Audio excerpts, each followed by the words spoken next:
તો આજના વિડીયોમાં આપણે ચર્ચા કરીશું કે બેક્ટેરિયાથી કયા કયા પ્રકારના બેક્ટેરિયલ ડિસીઝ થાય છે, એટલે કે આપણા શરીરમાં કયા કયા બેક્ટેરિયાને લગતા રોગો હોય છે એના વિશે આપણે ચર્ચા કરીશું. જેમાં સૌ પ્રથમ આવે છે રેસ્પિરેટરી સિસ્ટમને લગતા બેક્ટેરિયલ ડિસીઝ, એટલે કે શ્વસન તંત્રને લગતા જે બેક્ટેરિયાથી થતા રોગો હોય છે એના નામ છે ટ્યુબરક્યુલોસિસ, ન્યુમોનિયા, ડિપ્થેરિયા અને વુફિંગ કફ. આ શ્વસન તંત્રને લગતા બેક્ટેરિયલ ડિસીઝના નામ છે. બીજા નંબરે આવે છે ગેસ્ટ્રોઇન્ટેસ્ટાઇનલ સિસ્ટમમાં, એટલે કે પાચન તંત્રને લગતા બેક્ટેરિયલ ડિસીઝના નામ, તો જેમાં આવે છે કોલેરા, ટાઇફોઇડ ફીવર અને ફૂડ પોઈઝનિંગ.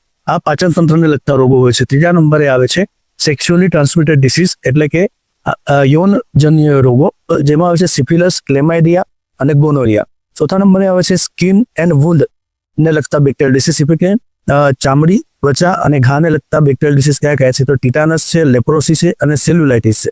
પાંચમા નંબરે આવે છે કે શરીરના બધા જ અંગોમાં થતા બેક્ટેરિયલ ડિસીઝમાં કયા કયા આવે છે, તો એન્થ્રેક્સ છે, પ્લેગ છે અને સેપ્સિસ.